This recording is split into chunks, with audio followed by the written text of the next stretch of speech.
All right, in this video, we're going to look at solving equations with rational exponents. So if we wrote the radical equations in using rational exponents, that's going to be what we'll look at here. So when dealing with rational exponents, recall that raising a power to another power is going to will result in multiplying the exponents together. So using this knowledge, if we isolate our radicand by raising both sides of the equation to the reciprocal of whatever that exponent is. So it'll probably make more sense when we see it actually happen. So example 2, solve each of the following, and again, remember to check for extraneous solutions. So part A, we have x to the 2/3 power equals 3. So we have x all by itself, and we want to raise both sides to a power so that the 2/3 power and that other power cancel out to 1. So what do we have to multiply 2/3 by to get 1? We have to multiply 2/3 by its reciprocal, 3/2. So just take the reciprocal of this exponent and raise both sides to that power. So x to the 2/3, when we raise it to the 3/2, 2/3 times 3/2 is 1, so we get x to the first power is 1, or x to the first power is x rather, equals 3 to the 3/2 power, which is the power is 3, so 3 cubed is 27. It's the cube root of 27, which simplifies to 3 times the square root of 3, using the fact that square root of 27 is the square root of 9 times the square root of 3, and we get 3 times the square root of 3. If we check 3 times the square root of 3 and raise to the 2/3 power, it will give us 3.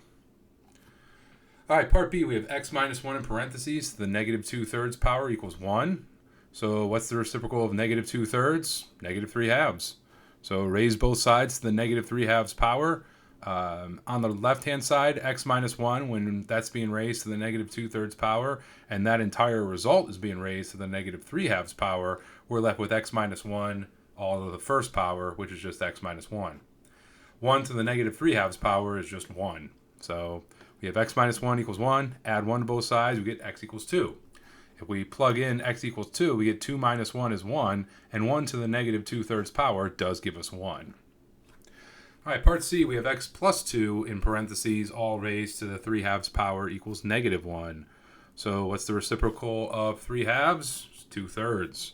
So raise both sides to the 2/3 power.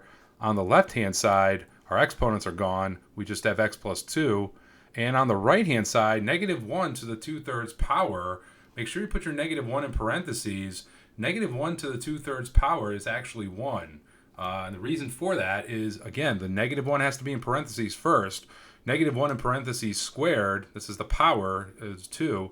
Negative 1 in parentheses squared is 1, and then the cube root of 1 is 1. So please make sure if you're entering in negative 1 to the 2/3 power, you have negative 1 inside parentheses first. Subtract 2 from both sides, we get x equals negative 1.